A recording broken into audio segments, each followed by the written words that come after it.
Welcome to the 4 Bars Podcast. I'm Ken Leith. And I'm Patty Leith. We are your hosts for some compelling dialogue, encouraging our listeners to strengthen their connections And build strong communities, lifting each other up and connecting in ways that matter. We named the podcast 4 Bars as a reference to how hard we work to find a 4 Bars connection on our devices. And we wondered what could happen with relationships if we worked as hard at connecting. Let's find out. Welcome back to 4 Bars, and it's the podcast where we explore good connections in our lives, our work, and our community.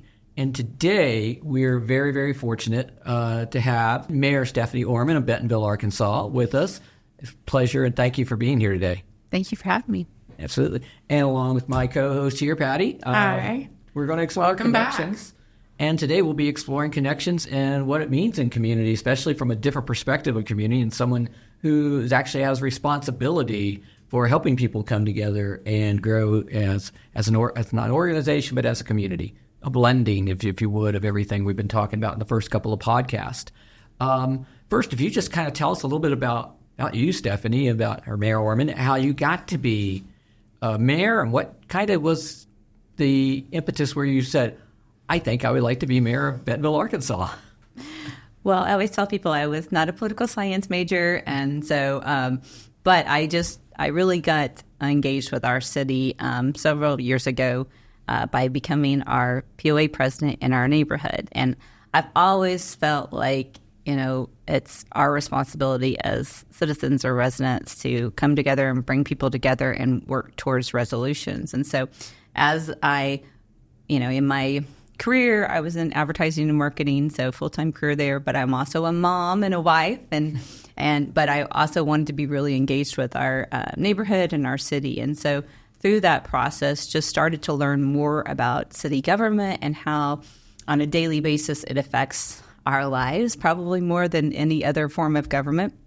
And learned about, light poles and that the city maintains our street lights and how do we connect to the city to make sure that they are changed out. And from there, just started to go to city council meetings, went through leadership Benton County, and just started to learn the processes within the city and be engaged with it. And I did run for city council. My first time I lost, but it was I have to say it was a good experience. And then from that, I just continued to attend city council meetings and learn more and more so I could bring more information back to my community, to our neighborhood and different entities. And I saw that real need for that type of connection and communication.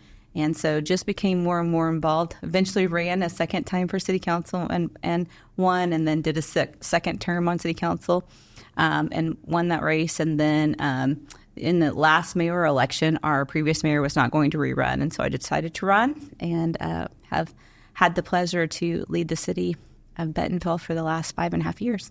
Yeah, very good. A couple of things come into my mind. There's probably a lot of similar nuances and some differences between being a POA president and then being a mayor of a city. But there is some crossover somewhere as far as skill sets and just some of the complexities. Sure. Well, in my career, I was in advertising and marketing, but I handled budgets and marketing budgets. And so the number one job of the mayor is to make sure that we deliver a balanced budget. And we've done that and won transparency awards for the last 5.5 years here in the city of Bentonville. So we've also opened up our budget process for a full day public budget review process. So anybody from the public can come in and listen and understand how we operate and what our budget goes towards. And I just, again, over the last few years, going from taking those concepts of really wanting to make sure neighborhoods and people and citizens felt connected to their city government and taking that concept and being able to lead. I always say I ran as your community mayor, and that's what I'll continue to do. And so sort of meshing all that together, and then just with my passion of helping people be connected and connected to the city, I would say it's the last. Usually people are calling us on probably one of their maybe worst days to some extent because we're that last contact in emergencies, whether it's police or fire or ambulance services or water or sewer or electric, right? So we really have to, as a city, embrace being a public servant and listening to the public and trying to make those connections and make their day better. And so that's always been my goal as mayor. And before that, even just reaching out to citizens and residents and connecting people has just been a passion for me. Yeah. Very good. You mentioned that communication was really important to you, and you ran on a platform of that. And as a resident, I can tell you it has improved really an amazing amount. And I think you've leveraged a lot of the technology as it's grown over the last 5 years, because we're in a different technology world than we were 5 years ago. What makes you really passionate about communication? I think it's one of your strengths. So tell us how you got to that. I think every concern can go back to the starting of communication around it, because I know all of our city employees want to make your day better, but sometimes it's connecting on what the information is, what the barriers are, and making sure that together we're coming towards a resolution. So, and I think the only way you can do that is through communication. When I came into office, and I ran on this in my first run as mayor, as putting in a 311 system, and we've done that, and we've been able to get through about 10,000 concerns from the public in about 21 of our main categories. Really, that first year in office in 2019, I really was trying to assess the concerns that were coming in, and we put them into a platform so people could directly contact us. And I really wanted to make sure that we also, when they directly contacted us, instead of getting bounced around, that we had a platform that they could contact about the specific concern, and it would go specific to that specific department that deals with it. And then we had a way to prioritize based on how, from a timeline, how it had come in, and then also make sure that department communicated back out when we were able to resolve the problem. So it's been, I think, phenomenal for us to be able to also have the data. So sometimes, when I came into office, I was getting concerns about flooding and different things, but we didn't have a really good system that was collecting that information so I could have that data. So in 2021, when we went for the bond extension, we put that drainage projects as one of our bond projects. But I had the data to say, here's the concerns that are coming in. Yeah. We need to find funding to go after this aggressively and address it. And so I think that communication piece also back to the public, so that they feel like they're being heard, and that we're also prioritizing in a very fair and efficient manner through that system. Fantastic. When you talk about that, my question, follow up on that a little bit is, and I think you said a little bit about it just now, impact on the people who live at Bentonville when you got the 311 system really up and running. What was some of the impact or some of the feedback you may have gotten from citizens? What we hear from citizens is that they now have a system that they can go in and upload, and you can upload a picture, so our department can also see exactly. Because you can put a location in there, but when you can give us a picture, it really helps our team sort of assess behind the scenes before we even have to put somebody out to the location, right? Yeah. And so people have just embraced that opportunity, and I think they're appreciative that they know that it's getting pushed to the right department. They also know that they're getting some communication back to say, hey, this is where we're at. And, it's not a perfect system, because we can't immediately fix every concern that comes in, and so we do have to kind of monitor it a little bit. And when there's things that might be more long-term solutions, we've got to be able to communicate and reach out. And that's a continuous process with our employees of how do we reach out. Sometimes when we get a concern in that we can't immediately, like a street light, we can pretty much put that in the queue and make sure that it gets fixed within a week or two, right? But there's more long-term projects that will come in. We get a lot of concerns from our public about just maintenance of properties and different things, and we have a process on the back end that we have to legally go through with the property owner to get it addressed. So sometimes it can take a little bit more time, but I do think that what I've heard from the public is that the system is very from a communication standpoint, they really appreciate that, because they're getting that response back. And we can improve a little bit, I think, on the concerns that take a little more time, and how do we sort of give an intermediate conversation with the public to say, hey, we are working on this. Here's behind the scenes what's going on. But that takes a lot more. That takes even more resources on our end to be able to connect back out. And so it's a continuous process, but overall, I think the citizens that use the system are very happy with the system and give us positive feedback. Yeah. One of the things we do talk about all the time with our clients in our for-profit work is the fact that communication is the key. I mean, we work with mainly companies that are growing and readying to grow. You have a growing city, you're basically running. Yes. And when we think about that, the one thing that can either enable or become a barrier is communication, lack thereof, or really empowering communication. And the ability to resolve problems and solve those together and collectively. And I know that's something else you're really passionate about from a long way back. Can you talk a little bit about the importance of resolution and problem solving? Well, I would say, communication is that connecting piece, that starting piece. But at the end of it, you got to be able to put communication into action, right? And that's where people feel like they're really heard.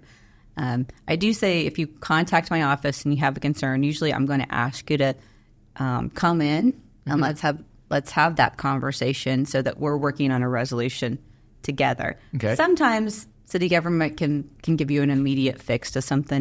The public are our eyes and ears out there, and I don't have people on every intersection or in the city, so sometimes we can hear that information from them and immediately get a fix. But a lot of times, it's come in and let's talk to us. Let's work with the neighbors. Let's figure out how we come together on a resolution. Yeah. And so I think communication, again, is key to everything that gets done in the city. And also having that, I like to have that buy-in from our residents and our citizens in the city that when we move projects together, I do say we're better together. When we move them together and we listen to the input and try to put that communication into a project, it's always a much better project, and you have the support of the community, so you don't have differing ideas that don't get implemented, and people still feel like they didn't have a voice in the project. Right. Yeah, that makes a lot of sense. I was at an event recently where somebody was talking about a problem they had solved and how great the process was. So I think the implementation of process and the culture of communication and resolution is very strong and very, it makes our community better, for sure. I just wish there were more time in the day and more resources to be able, because it is. We'll say communication, it has to be intentional, and it does take work and time. Yeah, it does. It does. It really does. And then, prioritizing. Yeah, so like Patty, during our first podcast at the end of it, talked a little bit about the damage from the storms that we all had Memorial Weekend. And she talked about the fact that we have a squirrel in the attic because things have not been fully repaired yet. But I won't be calling the city to anything about my squirrel, so don't worry. That'll be our challenge to take on and stuff. We're trying lots of things. But along the lines of things like that, and again, I would say some of the things we don't deal with on a normal basis. Right now, the most recent thing we've seen on the East Coast with the storm with Hurricane Helene and the devastation there. So terrible. And people were cut off. But one of the things, and just in the last probably 48 hours, you're starting to hear trickle in that people that they are communicating with, those who are most impacted, are starting to say, no, we're being communicated with. We know that they know we're here. We're being heard. They're going to get to us. And you can see from the first interviews where there was a lot of tension. Now they're going, we're going to be cared for. Can you explain something? I know we went through some major storms here, and talk a little bit about communication during those times. Absolutely. Well, like I said before, we're sort of that last point of contact on your worst day. So you need to feel confident that your city is going to step up and make sure that you're taken care of. And, when the storms in May rolled through, I can tell you that our teams were phenomenal behind the scenes. And I think that's what we've heard from the public the night of the storms, they were immediately at our command center, and then just watching them from our electric department, from our street department, to our police and fire. We have really good teams in the city of Bentonville, really good employees who care a lot about the community, and I think that's that's another aspect about Bentonville that I think is very special. Your community members and also the employees of the city genuinely care about you. Yeah. And when you have that passion, like they're going to do everything they can to clean up the city and make sure that you're taken care of. And I think that's absolutely what you saw throughout that. Now, we're through every disaster or whatever it might be, from pandemics to tornadoes. I say we're going to do follow-up after that and what can we do better, because we want to be the best city in America. And so when you want that, you're going to make sure that you address anything that you could have done better in that process as well. But I really can't say enough about our city employees and how they were on call 24/7 after that storm for several weeks. And then the process as we got the contractors, we got things cleared enough so we could get contractors in to start the process. And then we got through all of the FEMA requirements, and we're currently now, applying for all of that to get the reimbursement to be fiscally responsible for the city as well. So I think I would be remiss to also not mention just the public and how they responded. We were, fortunate in some ways that we had a compost facility we could immediately open up, and people just started, helping neighbors started immediately hauling what they could to that facility. And then once we got the contractors on board, we were able also to utilize some land that the city has out in the west side of the city to be able to land apply some of the wood chips and stuff and save some money. But what the public doesn't see is all the behind the scenes work for the reimbursement to be fiscally responsible, and then they don't see all of the overtime hours that were worked by our city employees. And some of them, they were working 7 days a week out there trying to just get things cleaned up as we possibly could. So many of them left their own homes damaged to come and help the rest of us that had our homes damaged. Yeah. And it was special. We did a sort of a storm recap with several of the county and Rogers and some of the other surrounding cities, and they were asking about people, individuals that you really saw step up. And I told a story. We have a director, and his father's home had been hit that night, so he had went to make sure his father was okay, and then was immediately showed up at our command center and started, directing out his water and sewer team. So, like I said, I really can't say enough about our team. They've been they're there for you.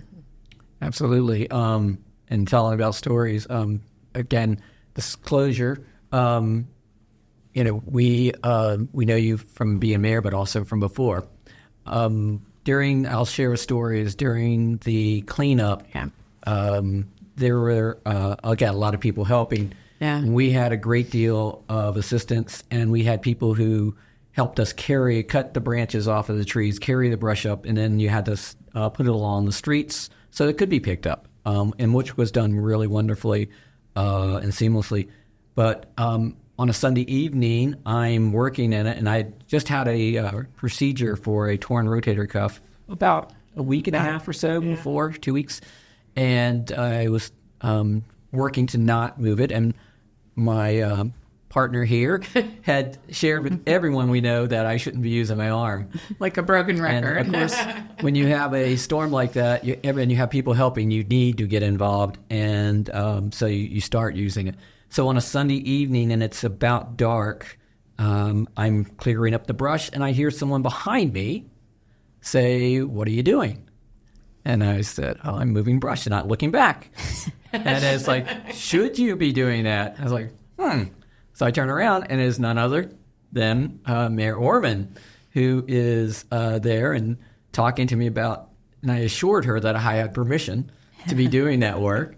But more importantly, again, talking about values and a can-do attitude, one of the things is that Mayor Orman then began to put her book and clipboard down, and she was not dressed for this. And I asked her what she was doing. She was going to help me. which I appreciate. But that's who you are as a person. And that's the thing you just talked about as far as our community, too, that we have a lot of people and we have a lot of dedicated professionals who have that kind of attitude. Mm-hmm. Absolutely. Like I said, it's been really inspiring to see, you go through a disaster or whatever it might be, but when you on the other side of that, and you can reflect back to see just the enormous amount of community support and really truly just neighbors helping neighbors. I will say our contractors, what they told us is that we saw the cleanup so much. I know it probably didn't feel like it, but more effective and faster here, because not only did you have a dedicated city staff out there, you had a dedicated community that was going to get it done. And then we were able to bring professionals into the process as well that had the equipment to be able to do it. And so that combination really did result in the type of cleanup that you've seen in our city. And we're still, one of the things I did is we literally set up a dedicated line, you could call them, and actually it's the mayor's line because I didn't have any more resources to put towards it, because we're obviously a growing city, so we're continuing with that, but we're also dealing with disaster relief there. So we still have the debris line, and it does go into the mayor's line. So I have an assistant, and we've literally been fielding those calls personally in the mayor's office and trying to get back with people as we learned the FEMA process and the things that we could pick up and apply for. And then, there's caveats and all of that. So there's nonprofits and churches that have to be their own entities to apply. And so trying to work with them to get them to apply where they could. There's private roads that are in Bentonville that we can't pick up for and get reimbursement for. So we're continuing. This week we're putting a call out to help somebody that's on a private road that we haven't been able to pick up for, just with hopefully some volunteers and community members. So we're really dedicated to trying to get everybody as cleaned up as we possibly can in the process. And I say, come in my office, we'll help you figure it out. We'll organize volunteers if that's what we need to do to try to move some of that. And again, we're fortunate we have the compost facility where we can take the vegetative debris to without a charge. So, yeah. It makes sense. And from a neighborhood perspective, we live in the same neighborhood. I just also have to share that after a hard day of working the first day, and we were a little overwhelmed by what had happened, and it's interesting. I heard somebody interviewed the other day about Helene. When it first happens, you don't realize how widespread it is. You think it maybe only happened to you, but then you get out and you see how widespread it is. And we were working, and it was later in the day, the first day, and a truck drives up, and two teenage boys come out with pizzas, and they asked if we wanted a pizza. And usually I'm like, no, I'm good. And it was your son and his friends, and your husband was driving them around giving us pizzas. And I said, yes, I would love a pizza. And it was the best pizza ever, because you couldn't get food. I was amazed that Domino's was open and producing. But just those things make the neighborhood special. And I think your neighborhood programs have helped that really spread deep into the community. So one of the programs I started was the Great Neighborhoods program. And so we have a block trailer kit and actually a toolkit too. So if a neighbor needs help mowing or whatever, those are available resources at the city of Bentonville. But I think we've had a lot of positive feedback about that. And it was a passion for me. I feel very adamant that we need connected, tight-knit neighborhoods, because we kind of look out for each other. And when people can be a part of that environment or move into that environment where they know their neighbors, where they know that they're going to have help. If they're out of town, somebody's watching their house and getting their mail or whatever it might be, that's the type of stories that you hear from the community that just makes your heart go, this is a city that cares for others. And truly I think that, philosophy of caring for and loving your neighbor is adamant, and it's just a passion for me. So I love that the Great Neighborhoods program has seen success. over the last Yeah. 4 or 5 years that we've been doing it. And, I hope that to continue to build on that. We did a class recently on strengthening communications and relationships, and it was in the community. It was something we did as a community gathering, and we heard a lot about the magical culture here in Bentonville, and I think that has a lot to do with it. So. We're going to have a second part to this. We're excited to go deeper into some of the things that you've done to build the community. But as we close this part out, can you share some things for our listeners who may not be in this region that are important to remember when building strong neighborhoods and strong communities? Absolutely. Well, I think, again, it comes back to that can-do spirit in Bentonville and that connecting spirit too. We really do want you to love our city. Yeah. And I think people ask all the time, like, how do we keep the charm of Bentonville and grow, right? Like, what is the secret sauce to that? And I say, there's a lot of strategic things from the cities, and we'll get into that maybe in the second episode, but that we're trying to do just from creating amenities and gathering spaces and opportunities for that community. But at the end of the day, it comes down to the community. We all have to be willing and wanting to connect with others, resolve issues with others, and ultimately live next door to each other. And that's what I think, as long as we can maintain that with our community and our public, that's how Bentonville grows well and grows strong. Yeah. Thank you. Thanks so much for this. And we look forward to the next conversation where we'll dig a little deeper into some of the programs and initiatives that you've worked on. And thank you for being part of 4 Bars. Yes. And we'll be looking forward to seeing you here in the next episode. Thank you. The 4 Bars podcast has been brought to you by Edges Inc., a growth advisory firm based in Bentonville, Arkansas. I founded the company in 2001. Edges promotes growth of people, companies, and ideas. Our team collaboration tool, called Interface Methods, is a basis for teams to work together more collaboratively, understand each other, and accept differences and address challenges together. We also started a nonprofit called Unform Your Bias. We teach kids and their adult influencers how to utilize storytelling as a means to reduce bias in the world. We hope you'll check us out, subscribe to our podcast, and look at our websites.